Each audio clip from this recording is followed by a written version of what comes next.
자, 오늘부터 이제 공시법 기본이론 강의를 하게 됩니다.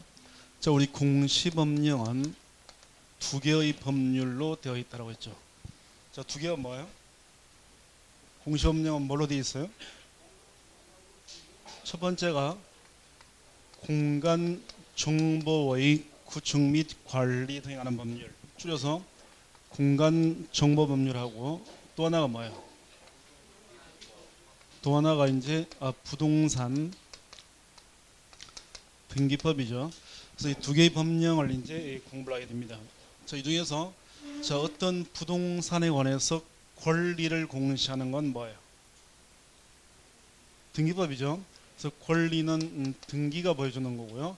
그다음에 이제 공간 정보 법률은 이제 이 부동산의 권리가 아니라 부동산의 사실관계인 표시를 공시하는 것과 관련된 거다, 이렇겠죠. 그래서 이 두 가지 법률을 우리가 이제 공부를 하게 됩니다. 그래서 이 중에서 어떤 법률이 좀 더 어려워요? 뭐가 어렵다고요? 등기법이 공간 정보 법률에 비해서 3배 이상 어렵다, 이렇겠죠. 그래서 우리가 이제 강의를 할 때도 문제는 똑같이 12문제씩 출제가 되지만 강의할 때 시간은 똑같이 하는 것이 아니라 우리가 8번 기준으로 부동산 등기법을 5번 반 정도 하게 되고, 그 다음에 공간정보법률은 2번 반 정도 이렇게 강의 시간을 이제 할애를 하게 됩니다. 자, 그럼 우리 교재는 지금 이 교재를 보게 되면 먼저 1편에 뭐가 나와요? 공간정보법률이 나와 있죠. 자, 접어가지고요, 내용을 보겠습니다. 어떤 게 분량이 많아요?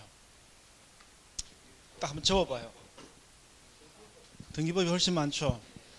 그래서 이 분량이 많다는 것은 무슨 얘기예요?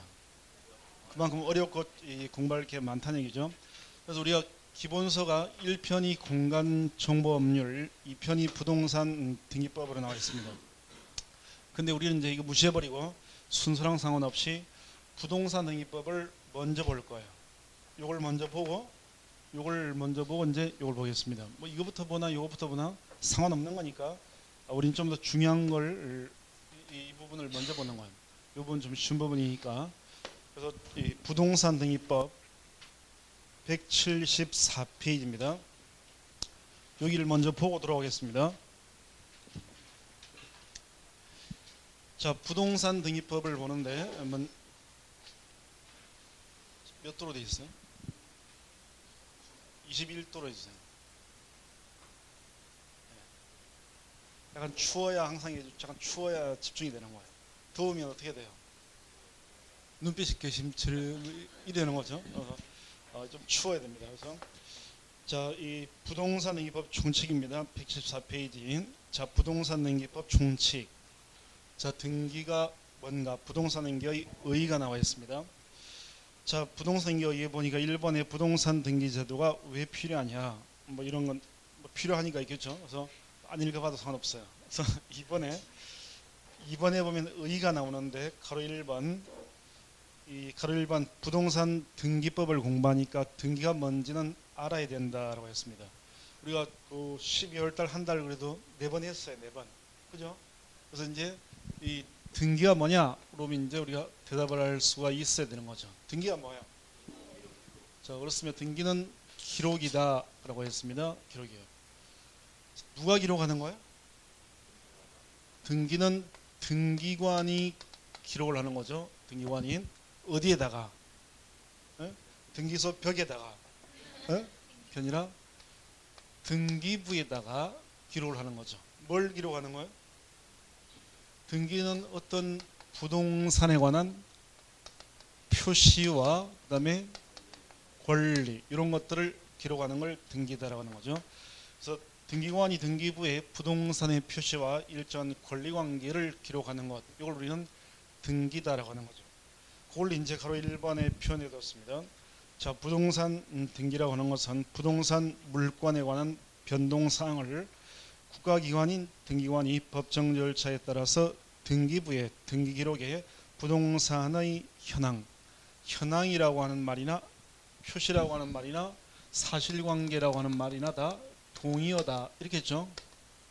그래서 부동산의 현황, 사실관계 표시 다 동의합니다. 이런 거하고 그 부동산에 대한 권리관계를 뭐하는 것,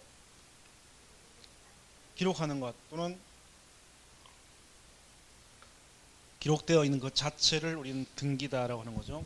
그래서 다른 표현은 기억을 못해도 이 중에서 뭐는 꼭 기억을 하라고요? 등기는 기록이다라고 했습니다. 그래서 우리가 이런 걸 한번 보겠습니다. 자, 갑이라고 하는 사람의 이 건물이 있습니다. 이 사람 명의로 소유권 등기가 되어 있는데 이 부동산에 관해서 매매 계약을 체결을 해요. 자, 매매계약 체결하고 매수인이 매매대금 3억을 지급을 합니다. 그럼 매도인은 매수인에게 뭘 줘야 돼요? 매수인이 돈 주면 매매했으니까 매도인은 구체적으로 뭘 줘야 돼요? 주머니에 소유권을 주는 거예요? 소유권 받아 이러는 거예요? 구체적으로 갑이 갖고 있는 권리증이나 인감증명이나 요런 등기에 필요한 서류를 넘겨주는 거죠. 그래서 요 넘겨받아가지고 이제 매수인 명의로의 소유권 이전 등기를 하는 거예요. 자, 우리는 무조건 등기해야지만 매수인이 주인이 되는 거죠. 그죠? 그래서 등기가 주인 되는 거니까 이제 이 등기를 한다는 거예요. 근데 등기를 해보면, 등기를 시행해 보게 되면 이제 등기관이 요 매매 목적물인 건물등기부에다가 건물등기부를 보게 되면 2번에 전 소유자 이제 갑이 나와 있습니다. 그래서 3번에다가 저 소유권이 넘어왔다. 왜 넘어왔느냐? 매매를 했기 때문에. 그래서 이제부터 이 건물 소유자는 누굴로 바뀐다고요? 을로 바뀌는 거죠. 이런 식으로 등기부에 이 내용이 이제 이렇게 기록이 되는 거예요. 이렇게 등기부에 기록이 되는 겁니다. 자, 이 기록이 뭐라고요? 이게 바로 등기다라고 했죠. 그죠? 등기는 기록이다라고 했습니다. 그래서 어휘를 본 거고, 그 다음에 이제 그 밑에 내용은 뭐 특별한 것 없으니까 지나갈 거고요. 자, 오른쪽에 보게 되면 3번에 부동산 등기의 기능이 나와 있습니다. 등기라고 하는 것이 어떤 기능을 하느냐라는 건데, 이런 내용들은 굳이 지금 설명을 요하지 않습니다. 공부하고 나면 자동적으로 할 내용이에요. 그래서 넘어갑니다. 자, 176페이지로 와서, 자, 우리나라 부동산 등기 제도의 특징과 문제점이 나와요. 자, 특징을 보게 되면 첫 번째, 등기부가 어떻게 만들어져 있느냐, 등기부의 편성이 나오는데요. 자, 다시 등기가 뭐라고요? 기록입니다. 어디에다 기록을 하느냐? 어디다가? 등기부에다가 기록을 하는 거죠. 그럼 등기부라고 하는 게 있어야지 이제 여기다가 기록을 하는 거예요. 그래서 이제 등기부를 만들어야 됩니다. 등기부를 만드는 걸 등기부를 편성한다라고 하는데, 등기부를 만들 때는 두 가지 방식이 있는데요. 첫 번째는 물건을 기준으로 해서 등기부를 만들 수 있습니다. 또 하나는 이제 사람을 기준으로 해서 등기부를 만들 수가 있다는 거예요. 그래서 우리 물건을 기준으로 해서 등기부를 만드는 것을 물적 편성주의, 사람을 기준으로 하는 것을 인적 편성주의다 이렇게 합니다. 그래서 물적 편성주의는 말 그대로 물건 하나하나마다 등기부를 만드는 것이고, 인적 편성주의는 뭐에서 그러면 사람 한 명 한 명마다 다 등기부를 만드는 거죠. 자, 이 중에서 어떤 게 더 합리적이냐 하게 되면 물적 편성주의라는 거죠. 왜냐하면 사람마다 등기부를 만들게 되면 부동산을 소유하지 않는 사람도 등기부를 만든다는 얘기죠. 필요 없다는 거예요. 이 때문에 우리는 사람을 중심으로 해서 등기부를 사람마다 만드는 게 아니라 물건마다 등기부를 만들어요. 그래서 이런 걸 우리는 물적 편성주의다 이런 표현을 쓰는 거죠. 자, 물적 편성주의입니다. 그래서 물건 중에서도 우리는 부동산을 등기하는 거니까 물적 편성주의는 달리 표현하면 부동산, 물건이 부동산이니까 부동산 하나하나마다 만든다라는 거예요. 뭘? 등기 기록을 하나씩 만듭니다. 그래서 물적 편성주의라는 표현이나 하나의 부동산에 하나의 등기록을 둔다라고 하는 1부동산 1등기록의 원칙이나 동의어가 되는 거예요. 그래서 1번 첫 번째입니다. 그래서 우리나라는 물건 기준으로 물적 편성주의, 또한 1부동산 1등기록의 원칙을 채택하고 있습니다. 등기부는 이렇게 만든다는 거죠. 자, 그다음에 이제 그럼 어쨌든 다시 등기가 뭐라고요? 등기는 기록입니다. 자, 기록이 되려면 우리는요, 부동산 거래를 한 값을 이 당사자나 아니면 이 당사자가 A라고 하는 법무사한테 대리권을 줘가지고 대리인이 요 등기가 되려면 등기를 신청을 해야지만 등기가 이루어진다는 거예요. 다시 말해서 부동산 거래가 이루어진다고 해서 국가가 이걸 알아가지고 국가가 알아서 등기부에다가 직권을 등기하는 것이 아니라는 거죠. 우리는 등기가 되려면 뭘 해라? 신청하는 신청주의라는 거죠. 가로 2번입니다. 우리나라는 신청주의가 돼요. 자, 그러면 이제 등기를 또 그럼 이렇게 신청을 해요. 그럼 이제 등기를 신청을 하면, 자, 요 등기 신청을 받은 원주등기소에 있는 A라고 하는 등기관이 요 등기를 해 줄 건가 말 건가 심사를 하는데, 심사 방식은 두 가지가 있습니다. 형식적 심사주의와 또 하나가 실질적 심사주의겠죠. 그래서 자, 등기관이 심사할 때 형식적 심사라고 하는 것은 대충 한다, 형식적으로. 그런 말이 아니죠. 그죠? 대충 해버리자, 그냥 대충. 이게 아니라 법률에서 형식은 서류를 말하는 거예요, 서류. 그래서 형식적 심사주의는 등기관이 이때 제출된 서류만 심사를 해서 서류에 문제가 없다면 등기를 해주는 거고요. 실질적 심사는 서류뿐만 아니라 매매를 했다고 하니까 실제로 매매가 갑하월 사이에서 이루어졌느냐까지 확인한 다음에야 비로소 등기를 해주는 겁니다. 이런 걸 실질적 심사주의다라고 하는 거죠. 이 둘 중에서 어떤 게 등기가 빨리빨리 신속하게 이루어지겠어요? 형식심사주의죠. 그래서 우리나라는 실질적 심사주의가 아니라 형식적 심사주의를 채택하려고 했습니다. 이게 이제 가로 3번이 되는 거고, 가로 4번에 오면 등기와 물권 변동과의 관계가 나오는데요. 등기와 물권 변동과의 관계가 뭐라고요? 우리나라는 성립요건주의라는 거예요. 그럼 이건 또 무슨 얘기냐면, 혹시 자, 등기와 물권 변동과의 관계에서, 자, 보겠습니다. 이 성립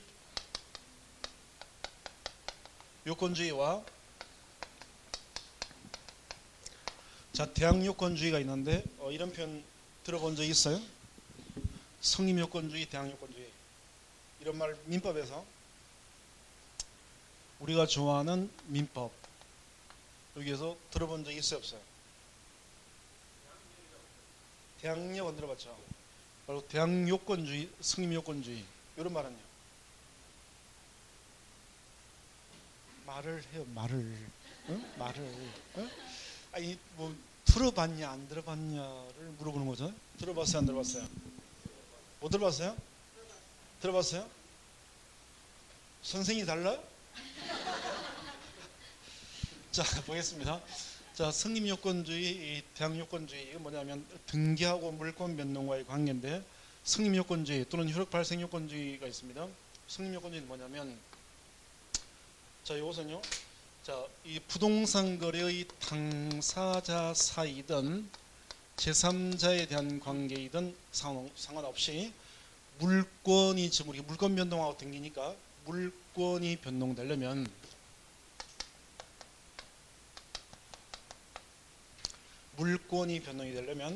자, 물권 변동에서 자, 쉽게 바꾸면 물권이라고 하는 권리의 가장 대표적인 권리가 뭐예요? 아니, 매매인데 그 물권이라고 하는 권리의 가장 대표적인 권리 소유권이죠. 그래서 이거는 우리가 그냥 물권 이런 말을 하면 그냥 쉽게 소유권이라고 생각하면 되는 거예요. 그 다음에 변동이라고 하는 단어는 발생, 변경, 소멸 중에서 소멸인데 대표주자가 이전이죠. 그러니까 물권 변동 이러면 그냥 소유권 이전 이런 얘기예요. 쉽게 얘기하면.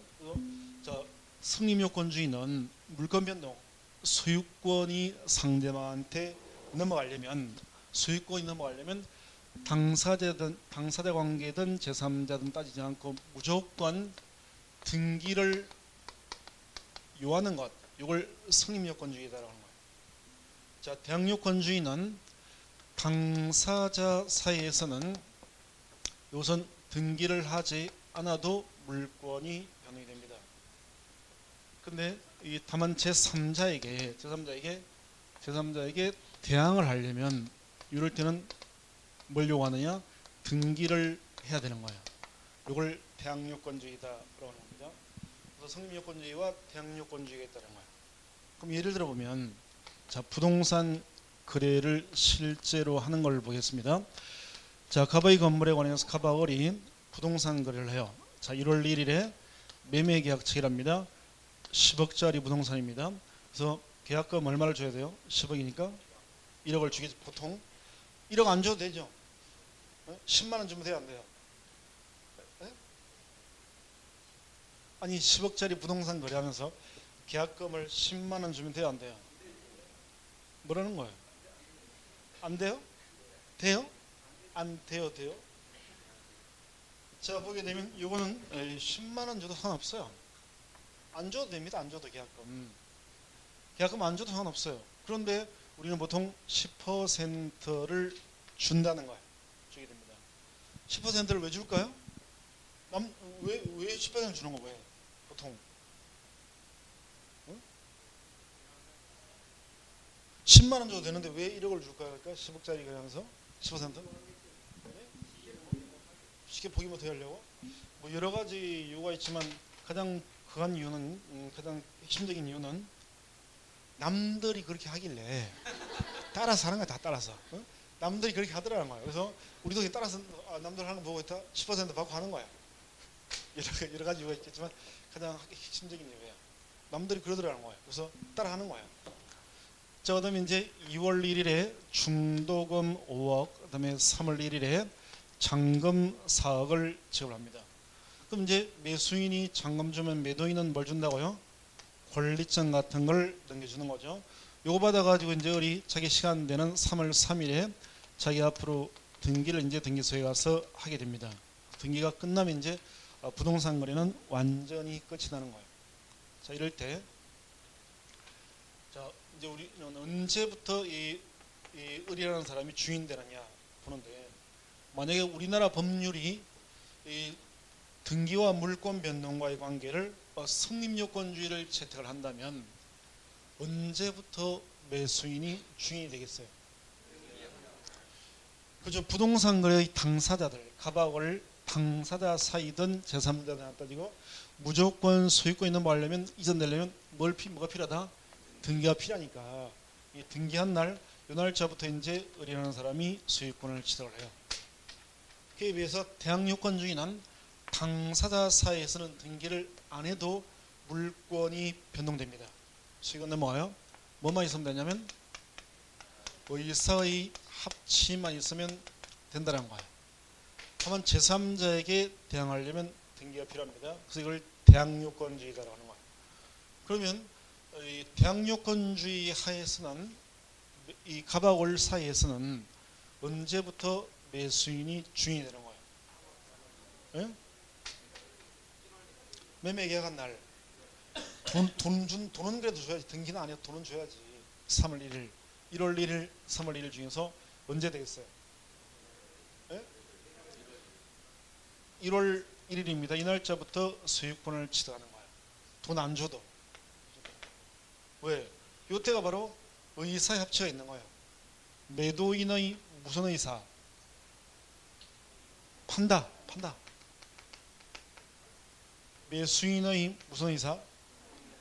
산다 라는 의사가 만나잖아요. 이때 의사 합치가 있는 거니까 돈 안 줘도 매매 계약만 하면 무조건 을이 수여가 되는 거예요. 다만 제3자에게 대항하려면 등기가 필요한 뿐입니다. 그래서 이렇게 있는데 우리가 이제 일제 시대를 경험하면서 과거에 일제 시대 때 우리나라 뭐 일본 민법도 마찬가지고 일제 시대 때 우리나라도 대항요건주의였습니다. 그러다가 이제 그 이후에 일본이 이제 전쟁에서 패한 이후에 이제 우리가 독립한 우리는 여기서 벗어나가지고 성립요건주의로 바꿨어요. 그래서 우리나라는 무조건 제3자가 있든 없든 무조건 안 따지고 소유권이 넘어가려면 무조건 뭘 해야 된다? 등기를 해야 된다. 등기한 날부터 주인이라는 겁니다. 이런 걸 우리는 뭐라고 부른다고요? 성립요건주의다라고 하는 거예요. 그 다음에 이제 다섯 번째 보게 되면 부동산 등기의 공신력 불인정이 나와 있습니다. 자, 지난달에 12월 달 우리가 기초할 때도 공신력은 한번 설명을 했는데 중요한 내용이어가지고 자, 공신력 기억나죠? 공신력. 공신력이 뭐예요?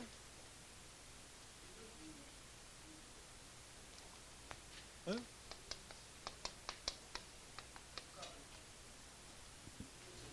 공신력 이게 무슨 뜻이에요? 공신력.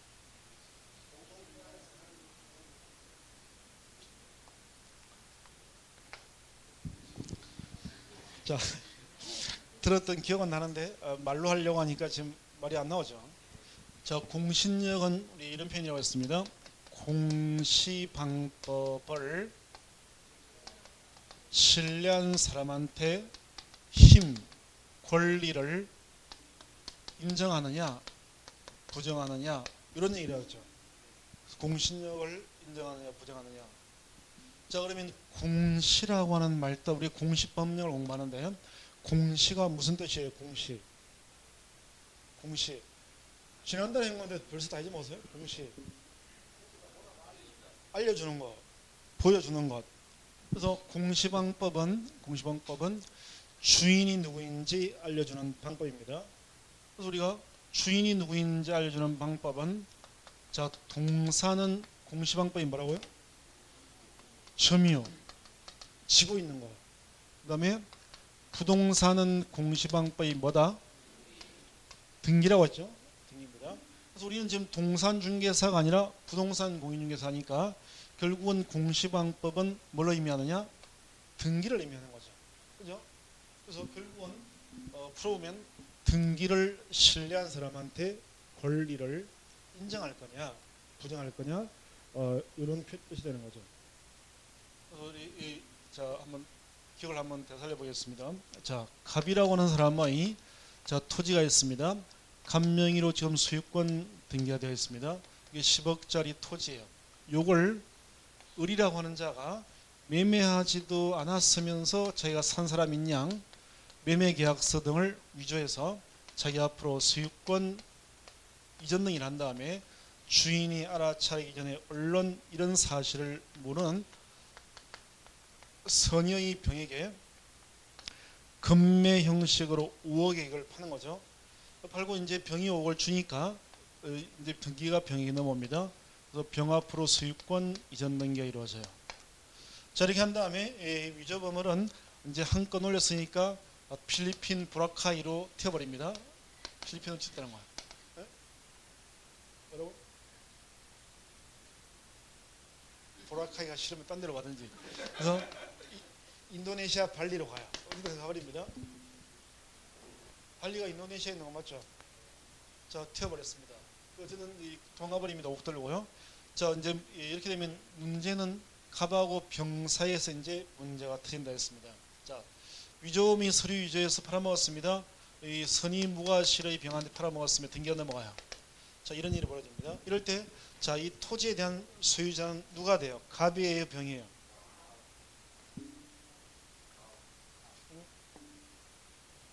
이제 이 놀라운 현상을 우리가 경험하게 됩니다. 12월 달까지만 하더라도 별로 아는 게 없었어요. 아는 게 없었기 때문에 듣는 족족 다 이해가 됐다는 거예요. 그런데 이제 11월, 12월 강의 듣고 나니까 강의 들은 내용인지 머릿속에 좀 들어왔습니다. 그러다 보니까 조금씩 이제 헷갈리기 시작하는 거야. 이게 그건가? 이게 그건가? 이렇게 가요. 그래서 공부를 처음 할 때는 깨끗한 백지이기 때문에 우리가 공부를 하게 되면 산은 산이요, 물은 물로 보여요. 근데 공부가 좀 되면 이제 산이 이게 물 같고 물이 산 같다는 거야. 이런 겁니다. 이 과정을 이제 몇 달 동안 하는 거야. 그리고 이제 시험 보러 갈 때쯤 되면 이제 이게 정리가 되어가지고 비로소 다시 산이 산으로 보여. 이러면 합격이 되는 거야. 자, 이럴 때 이런 걸 누구나 다 할게요. 누구나 다 하겠습니다. 자, 이럴 때 소유자가 누가 되느냐 그런 건데, 자, 소유자가 병이라는 사람은 왜 병이 소유자입니다. 예? 선의무과실이니까. 예?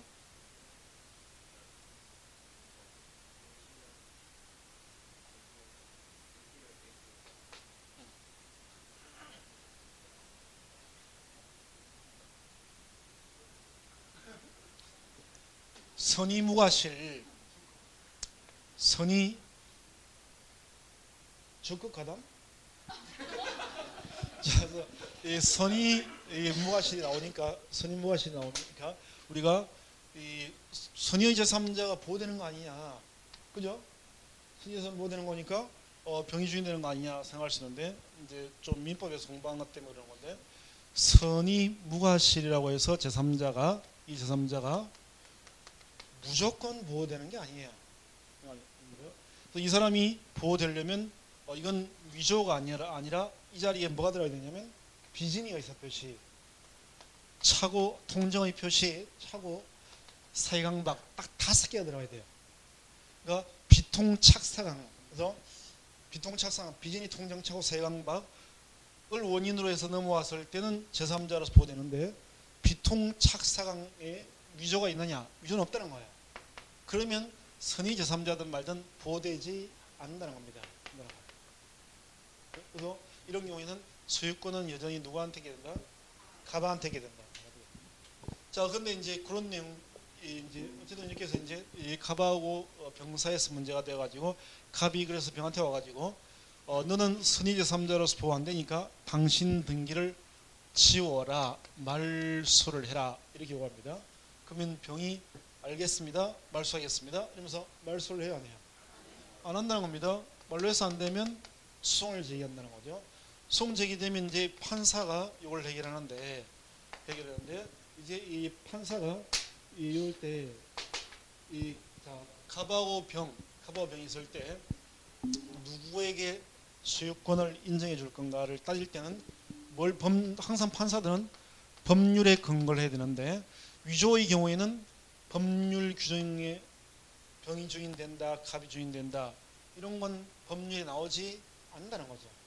그럼 판사는 이 건전한 상식에 근거해서, 자, 이런 일이 이 지경이 될 때까지 누구 잘못이, 다시 말해서 누구의 과실이 더 크냐, 이걸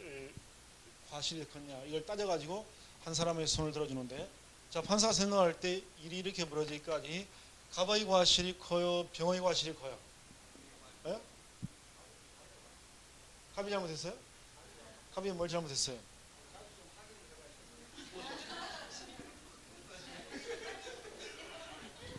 차주 확인, 지난번에 한번 얘기한 것 같은데, 차주 확인하면 그러면 갑은 아침에 눈 뜨자마자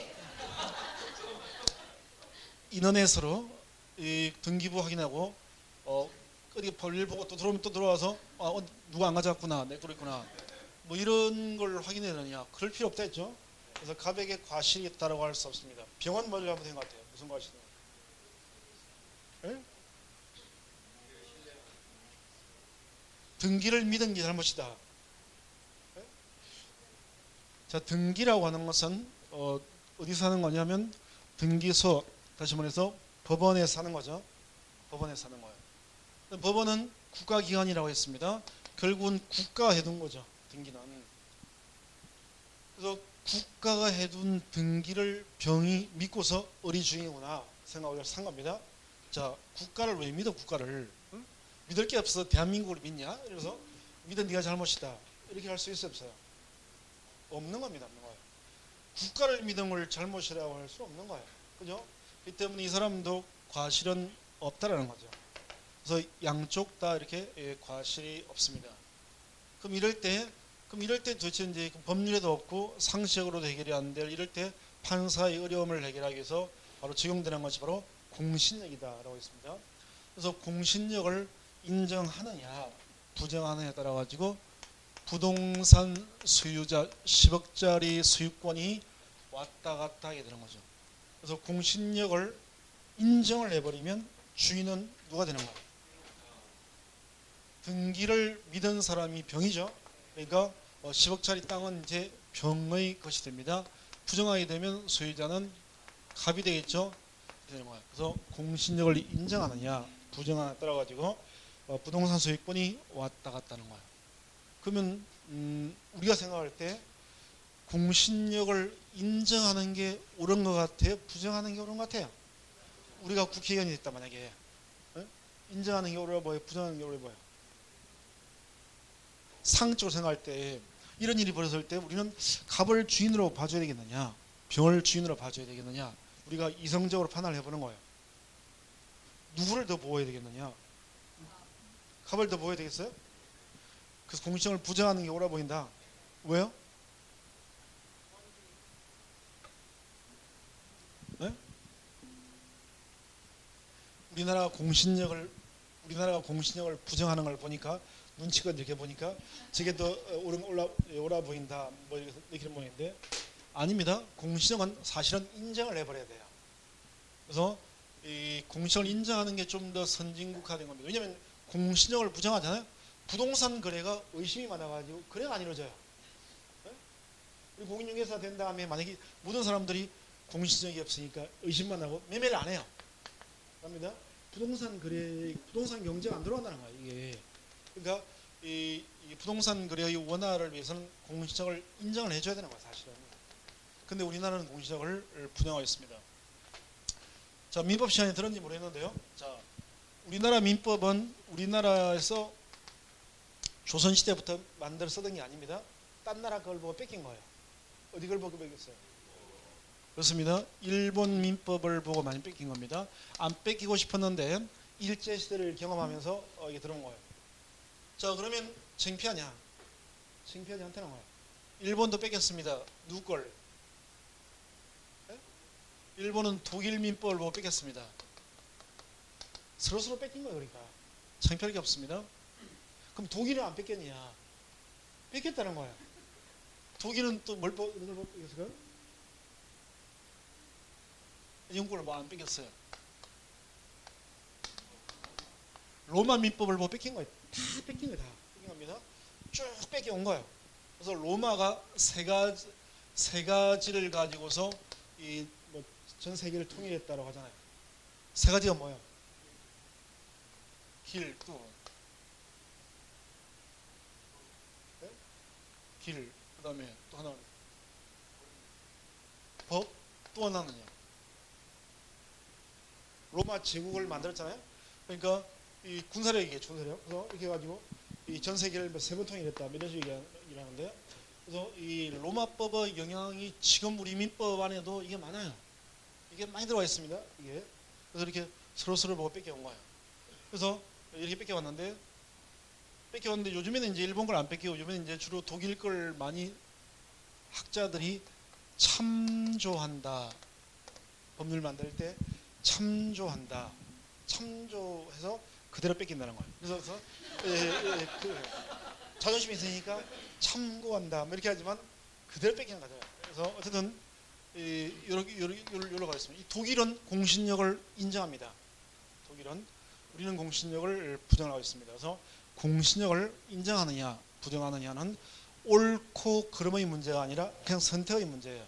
그래서 공신력을 인정하면 이 사람 주인 되니까 이 사람을 보호하기 위한 어떤 조치만 해주면 되는 거예요. 그래서 우리가 좋아하는 부동산 학계론에서 나오는 보험, 예를 들면 뭐 근원보험이라고 하는 건데 이런 걸 통해서 보험료로서라도 손해 안 보게 이렇게 만들어주거나 사회 제도적 장치를 뭐 이렇게 하면 되는 거예요. 그래서 어쨌든 이 공신력 인정 부정은 선택의 문제인데 우리나라는 공신력을 부정한다는 거죠. 자, 공신력을 부정한다는 얘기는 달리 표현하면 이런 뜻이 되는 거죠. 부동산 소유자로 등기부에 적혀 있는 사람한테 부동산을 사도 재수가 없으면 어떻게 된다? 쫄딱 망한다. 이런 거죠. 쫄딱 망한다. 이게 바로 공신력 부정의 사회적 의미라고 했습니다. 그래서 우리나라는 재수가 없으면 등기부에 있는 사람한테 부동산을 사도 쫄딱 망할 수 있다. 그게 바로 공신력 불인정이다. 이게 우리나라 특징이라는 거예요. 그다음에 이제 국가 배상 책임주의 뭐 이런 건 뭐 등기관은 공무원이 아니에요. 공무원이죠. 그래서 공무원이 거기 동그라미 1번 등기관도 공무원이니까 우리도 공무원 출신인 분들도 여기 계시겠지만 공무원이 고의와 실로 개인에게 피해를 주면 국가가 물어주죠. 그래서 국가 배상 책임주기도 등기관의 경우에도 당연히 적용되고요. 그다음에 7번째는 자 등기부는 하나가 있는 게 아니라 우리는 토지를 등기하는 토지 등기부, 건물을 등기하는 건물 등기부 두 가지가 있습니다. 두 가지를 두 가지 이렇게 표현하지 않고 폼나게 표현하느라고 뭐라 그래요? 이원화되어 있다 이렇게 하는 거죠. 등기부 두 종류다라는 겁니다. 그 다음에 이제 등기부만 두 종류가 아니라 또 나눠져 있는 게 뭐냐면 대장하고 등기부가 또 별도로 나눠져 있다는 거죠. 등기부는 등기소에서, 토지대장은 어디에서? 구청시청에서 관리하고 있습니다. 이런 식으로 되어 있다는 거예요. 넘겨서 뭐 등기 원인 정보의 사서정성 이런 필요 없습니다. 자, 이 정도만 한 8번까지만 봐도 충분해요.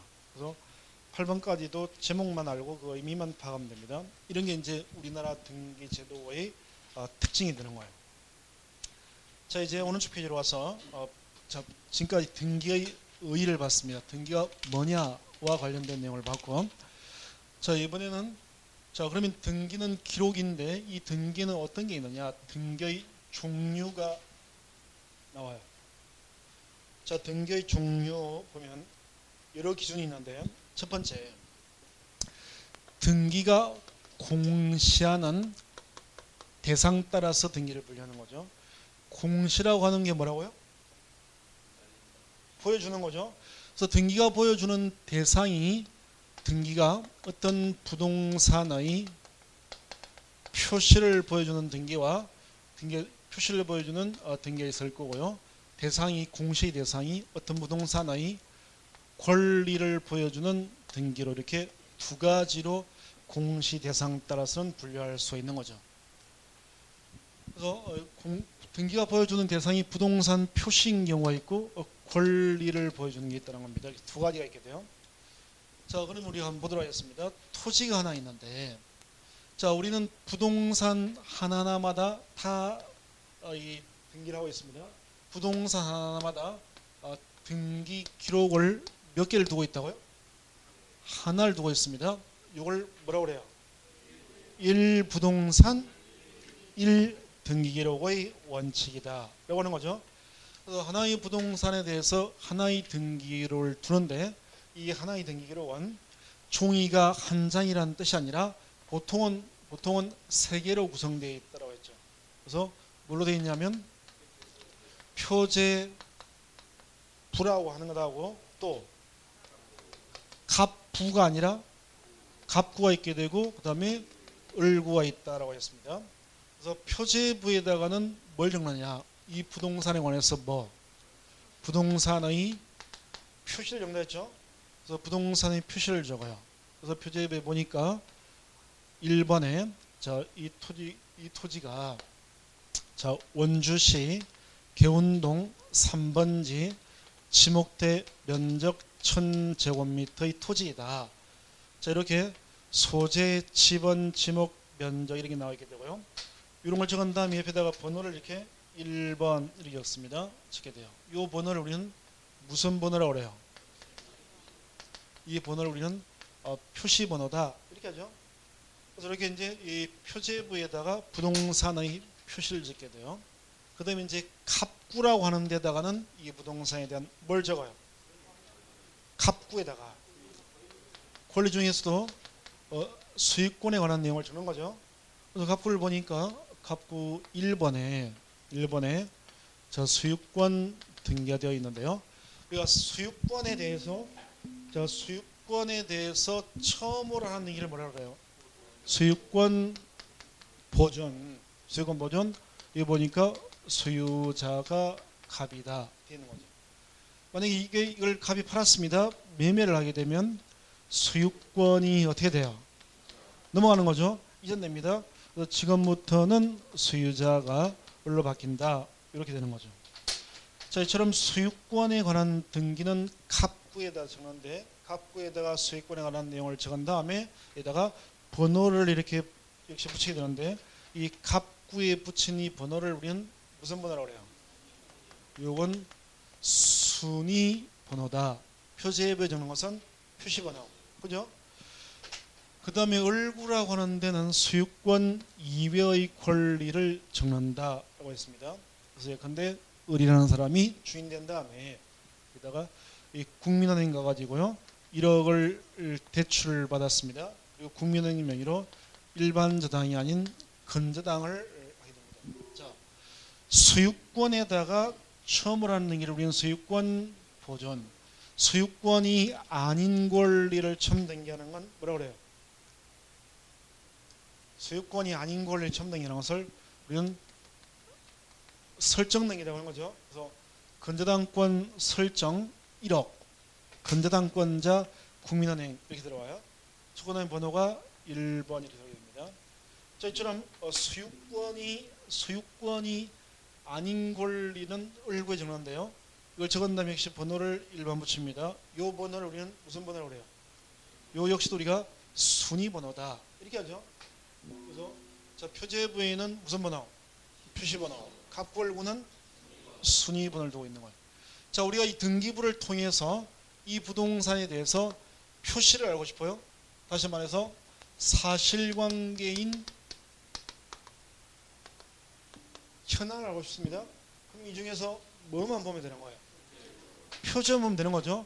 다시 말해서 부동산 표시가 나는 등기는 표제부에 적혀 있는 걸 말하는 거예요. 그래서 부동산 표시가 나는 등기나 표제부나 동의어가 되겠죠. 동의어가. 가로 안에 여기 나와 있죠. 가로 안에 그 큰 제목에 가로 안에 그런 말 나와 있습니다. 표제부가 바로 부동산 표시가 나는 기다. 그 다음에 이제 우리가 등기부를 통해서 권리를 알고 싶어요. 그러면 뭐만 보면 돼요? 갑구하고 을구만 보면 되는 거예요. 그래서 이 권리에 관한 등기는 바로 갑구하고 을구를 말하는 거예요. 그래서 갑구 을구를 통해서 권리를 보여주는 겁니다. 자, 이런 식으로 이제 이 공시 대상 따라서 이렇게 등기를 분류하게 되고요. 그 다음에 이제 두 번째 분류를 보게 되면 또 등기를 내용 따라서 분류하면 기입 등기, 변경 등기, 경정, 말소, 그다음에 멸시 등기, 이 말소 회복 등기가 나오는데 이 분류 방식은 자세히 볼 거니까 그냥 지나가도 돼요. 자, 세 번째 분류 방식으로서 자, 이번 등기를 우리가 효력 따라서 분류합니다. 자, 등기를 효력 따라서 분류하면 등기는 무슨 등기? 종국 등기와 예비 등기로 분류하는 거죠. 그래서 종국 등기와 예비 등기로 분류합니다. 그래서 종국 등기라고 하는 것은 바로 1번에 181페이지의 제일 밑에 등기 본래 효력, 즉 물권 변동 효력을 발생케 하는 등기를 말한다 이렇게 나와 있는데 이런 말 들어가지고는 뭔 소리인지 읽어봐야 이해가 안 된다는 거죠. 그래서 쉽게 이해를 해야 됩니다. 뭐든지 쉽게. 자, 종국 등기, 종국이 무슨 뜻이죠? 마지막, 끝 이런 얘기죠. 그래서 종국 등기라고 하는 것은 어떤 등기를 하나 하면 이걸로서 부동산 거래가 완전히 끝난다는 거예요. 끝나는 겁니다. 이런 걸 종국 등기라고 하는 거죠. 다시 말해서 또 하나의 추가적인 등기를 하지 않아도 되는 등기를 종국 등기다라고 하는 겁니다. 그에 비해서 예비 등기는, 예비라는 말은 임시라는 뜻이죠. 그래서 임시라는 등기입니다.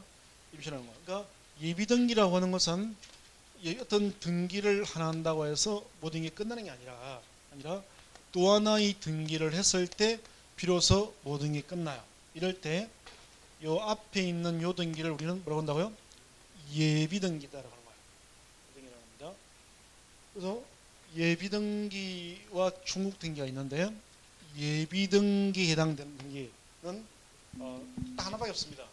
뭐 있어요? 이 표지에 뭐라고 나와요? 가등기가 있죠. 가등기 하나만이 바로 예비 등기라는 거예요. 가등기 하나만. 교재도 하나로 되어 있죠. 하나밖에 없죠. 네? 가처분 등기가 있어요? 내 눈에 안 보이네. 이 가처분 등기는 줄을 그어버립니다. 가처분 등기를 예비 등기로 보는 사람이 간혹 있다라는 거예요. 간혹 있습니다. 그러나 우리 눈에는 안 보입니다. 우리 눈에는 예비 등기는 하나밖에 없습니다. 뭐밖에 없어요? 가등기밖에 없습니다. 가등기. 이 가처분 등기는 예비 등기가 아니다라고 생각을 해요. 그래서 이제 이렇게 보려면서 등기가 만약에 총 100개의 등기가 있다면 그 중에서 가등기 하나 빼고 99개는 전부 다 뭐라고요? 중국 등기라는 거예요. 등기가 겁니다. 그래서 이 효력 따라서 분류하게 되면 중국 등기하고 가등기인 예비 등기를 이렇게 분류한다는 거죠. 그리고 이 가등기는 굉장히 중요하다라고 했죠. 그죠? 가등기는 굉장히 중요한 겁니다. 그래서 가등기 부분을 우리 한번 오늘 처음 오신 분도 있고 하니까 한번 가등기를 한 번 더 보도록 하겠습니다. 가등기. 자, 이건 가등기는 보통 뭐 때문에 하는 거예요? 뭐 때문에 하는 거예요? 이중매매 위험으로부터 벗어나기 위한 거죠. 자, 보겠습니다. 갑의 토지가 있습니다. 갑명의로 소유권 등기가 되어 있는데, 자, 우리 이중매매에 대해서 어제가 민법이었어요. 자, 보겠습니다. 갑의 토지에 대해서 갑과 을이 매매계약을 체결합니다. 그래서 1월 1일에 매매계약 체결하고 10억입니다. 자, 계약금 1억을 주고 2월 1일 중도금 5억, 3월 1일 잔금 4억을 주기로 부동산 거래를 해요. 자, 이 사람을 수인 갑을 매도인이라고 하는 거죠. 매매 계약을 하고 2월 1일에 중도금 5억을 줬습니다. 자, 그런데 갑이 우리 이중매매를 한번 보도록 하겠습니다. 갑이 중도금 받아놓고 병한테의 부동산을 2월 10일에 또 매매를 해요. 매매합니다. 이 사람도 샀으니까 매수인인데 구분하려고 이 사람을 먼저 했으니까 제1매수인, 이 사람을 제2매수인 이렇게 부르죠. 자, 이중매매를 했습니다.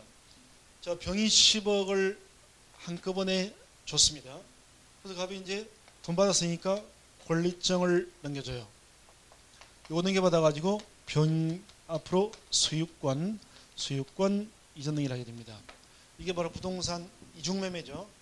그래서 1매매, 2매매 두 개가 있는 거예요. 자, 이게 바로 부동산 이중매매입니다. 자, 부동산 이중매매를 하게 되면 이 이중매매의 효력은 원칙적으로 유예무예요. 유예하죠. 물론 이제 예외적으로 이중매매가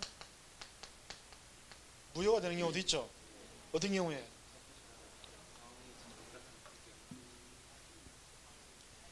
병이 뭐 했을 때?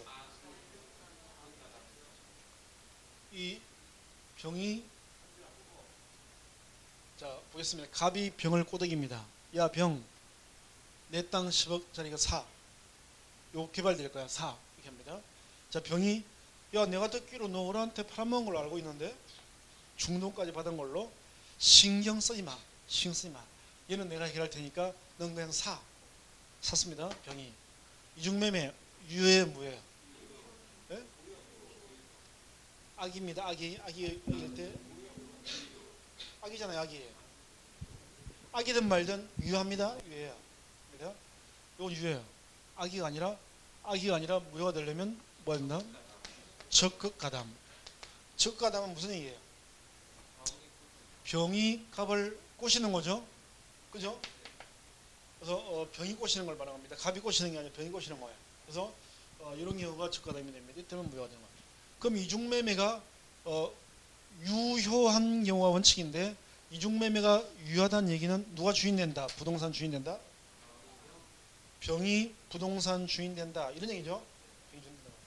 이중매매가 무효면 이게 무효가 돼버렸으니까 소유권은 갑한테 가 있는 거죠. 있는 겁니다. 나중에 을한테 넘겨주면 되는 거예요. 근데 이중매매를 한 100번쯤 한다면 95번은 원칙에 해당됩니다. 전부 유예요. 그래서 한 3-4번 이 정도만 적극가담하는 경우가 돼요. 민법에서는 적극가담을 중요하게 보지만 사실은 적극가담하는 경우는 많지 않습니다. 대부분 다 이중매매가 유효한 경우가 되는 거예요. 자, 이중매매가 유효하다는 얘기는 병이 주인 돼 버립니다. 그러면 내가 만약에 내가 이 을이라면 이런 그 다음에 나는 이제 뭘 해야 되는 거예요? 갑한테 수송해서 손해배상을 받아야 되는데 갑이 돈을 줘야 안 줘요? 안 준다는 거죠. 따라서 이중매매가 현실적으로 벌어지게 되면 을은 어떻게 된다? 을은 망한다 라는 거죠. 그래서 을은 사기당하는 겁니다. 날리는 거예요. 6억을 날리게 되는 겁니다. 이게 바로 이중매매의 무서운 점인데요. 요 이중매매의 위험으로부터 벗어나기 위해서 하는 게 뭐라고요? 가등기가 됩니다. 그래서 우리 가등기 하는 경우를 한번 보겠습니다. 자, 1월 1일에 매매 계약을 체결합니다. 갑과 을이 딱 보니까 갑의 얼굴에 글씨가 적혀 있습니다. 뭐라고? 어떻게 그런 거 안 까먹어요? 자, 그래서 이 사기꾼이라고 이렇게 적혀 있습니다. 그럼 불안하면 안 사면 되는 건데 꼭 사고 싶어요. 그래서 알아봤더니 주인인 것도 확실하대요. 이럴 때는 우리 갑을 잘 구슬러서 뭘 하면 된다? 가등기라고 하는 걸 해두면 된다고 했습니다. 그래서 이제 가등기를 한번 해봐요. 그러면 갑의 협조 받아가지고 지금 현재 토지등기부 2번에 소유자가 갑으로 되어 있습니다. 매매 계약하면서 우리 갑을 구슬러서 가등기를 해요. 3번에 자, 소유권 이전 청구권 가등기, 그다음에 가등기 권리자를 이렇게 들어온다는 거죠. 자, 가등기 이후에 중도금 줬습니다. 중도금 받고 2월 10일에 갑이 병한테 이중매매를 하고요.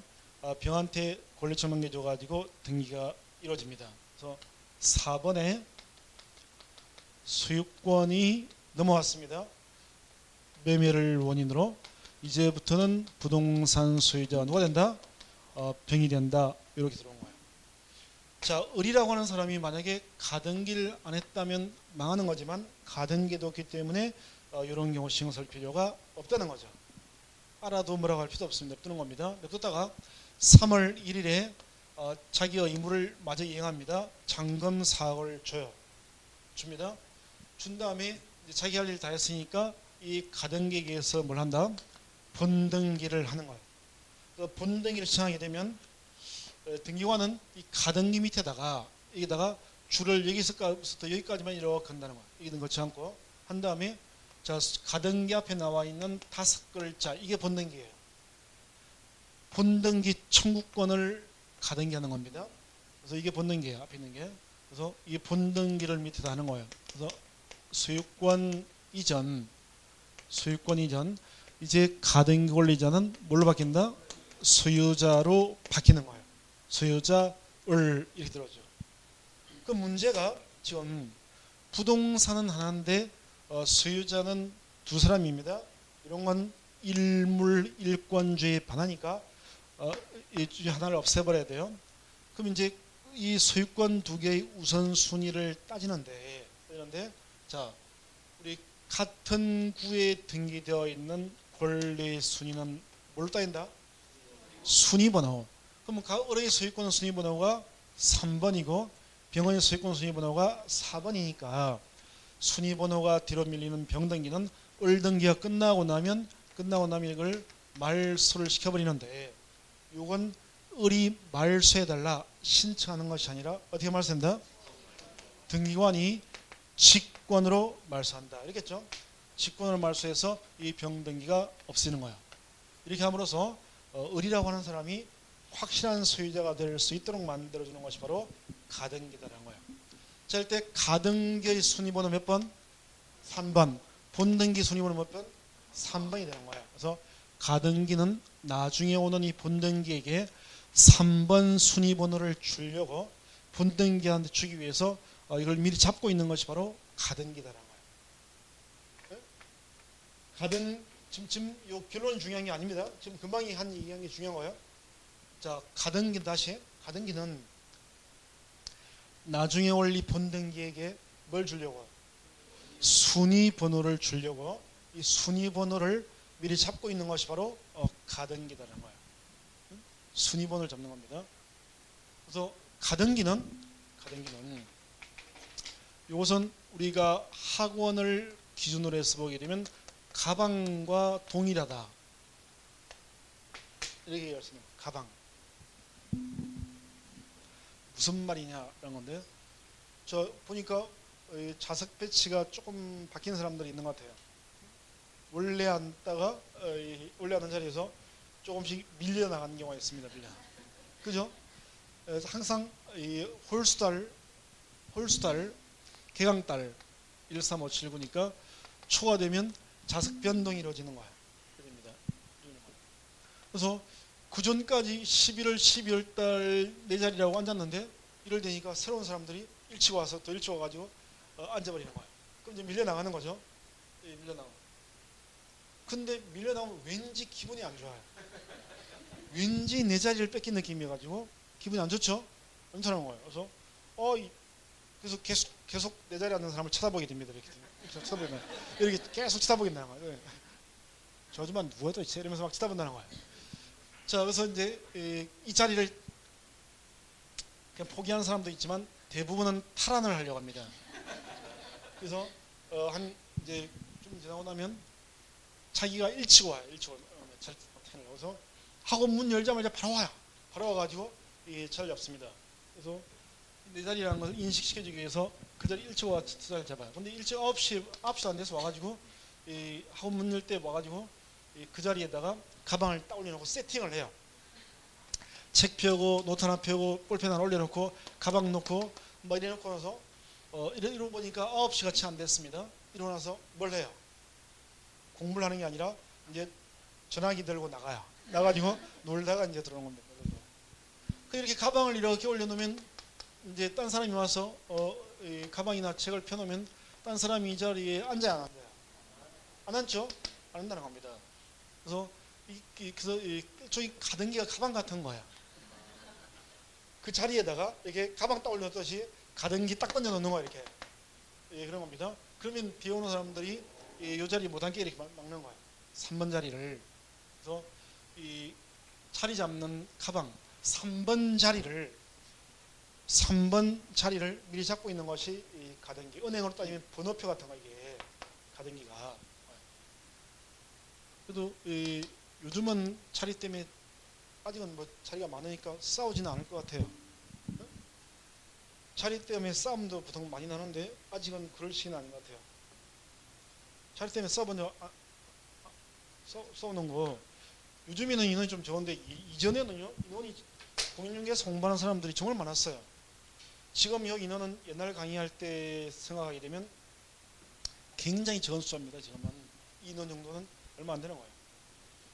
이전에 그 15회 그 전후에 11회, 12회, 13회, 11회 이때는 그 IMF 시기여가지고 이때는 공인중개사 학원에 오면 그냥 사람들이 빠글빠글했어요. 그래서 학원 자석이 150개밖에 안 되는데 등록 인원이 500명이었습니다. 주에 합쳐서 500명이 등록됐더라고요. 실제로 자리는 딱 150개인데 500명이 등록을 해요. 그때는 11회, 12회, 13회 공부할 때. 그럼 이 얘기 무슨 얘기예요? 꽉 차면 300명밖에 못 앉잖아요. 200명은 자리가 없어요. 없습니다. 그런데 그래서 학원에서는 300만까지만 딱 받고 안 받으려고 자리가 없어서 안 됩니다. 300명만 받습니다. 이랬더니 IMF 때니까 먹고 살아야 된다고 그러면서 자리 없어서 상관없습니다. 강의실만 들어가게 해주세요. 그렇게 하는 거. 그때는 좀 깎아주세요. 너무 비싸요.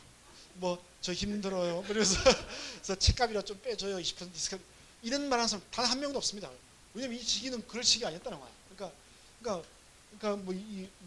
그 200명 자리는 안 받으려고 그래. 건데 자리 필요 없습니다. 자리도 필요 없습니다. 우리는 그냥 가갈 수만 기다려. 그래가지고 어떻게 하냐면 꽉 차잖아요. 일단 처음 요 복도길 있잖아요. 이게 신문을 깔고 다 앉아요. 이렇게 쫙 여기도 이렇게 쫙 앉아 이렇게 이 교탁 옆에 쭉 앉아가지고 뭘 이리로 듣고 이리로 듣고 있어요. 이런 거. 그러니까 학원에 50명이 안 나와도 티도 안 나요. 어차피 넘치니까 이랬다는 거예요. 그러니까 이럴 때는 이 자리 싸움이 얼마나 치열했겠어요. 자리 싸움이. 그죠? 하고 문 열면 꽉 차버려요. 그래가지고 가방 때문에 자리 때문에 남자들끼리 치고받고 주먹질하고요. 그래서 야 내 거 내일 좀 잡아줘. 그래가지고 잡아놓으면 딴 남자가 치우니까 너 뭔데 치웠어? 그래가지고 이거 자식아 이렇게 해서 둘이 이제 감정이 붙으니까 옥상에 올라와. 그래가지고 둘이 치고받고 해가 이가 부러지기도 하고 그랬어요. 실제로. 예? 그렇게 한 거야. 여자들끼리도 머리치다 딱 싸웠다는 거야 실제로. 제가 한번 놀랬어요. 실제로 이게 분당에서 얘기인데 분당사는 강의가 1시간 끝나고 나서 쉬는 시간 되니까 갑자기 2대1로 머리를 싸우는 거야. 여자분들은 일단 머리를 잡아야 일단. 주먹을 때리면 되는 건데 머리채를 잡더라고요.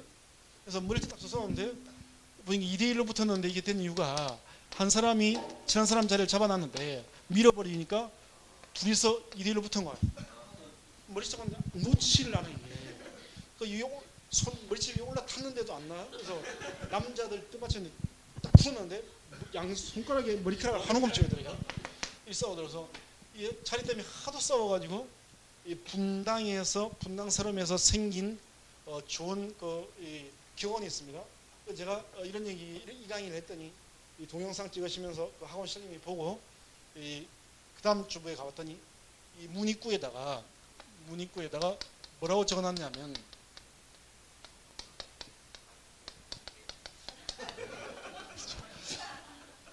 하도 싸우니까 가방으로 가등기 금지 이렇게 생각하더라고요. 그래서 제가 시장님 이걸 본모이구나 이렇게 생각했는데 어쨌든 간에 이랬더란 거예요. 지금은 뭐 그 정도 자리 때문에 싸우고 이러진 않으니까 좀 한편 편하기도 한 것 같아요. 자 어쨌든 자리 잡는 게 뭐라고요? 가등기입니다. 가등기. 3번 자리를 본등기 할 때 쪽에서 매일 자리 잡는 것이 바로 가등기다. 이 표현을 꼭 기억합니다. 거기 있는 뭐 다른 책에 나와 있는 표현을 기억할 필요 없고 이렇게 하면 되는 거예요. 잠시 쉬었다가 제일 중요한 분류 방식을 긴 형식한 분류를 보겠습니다.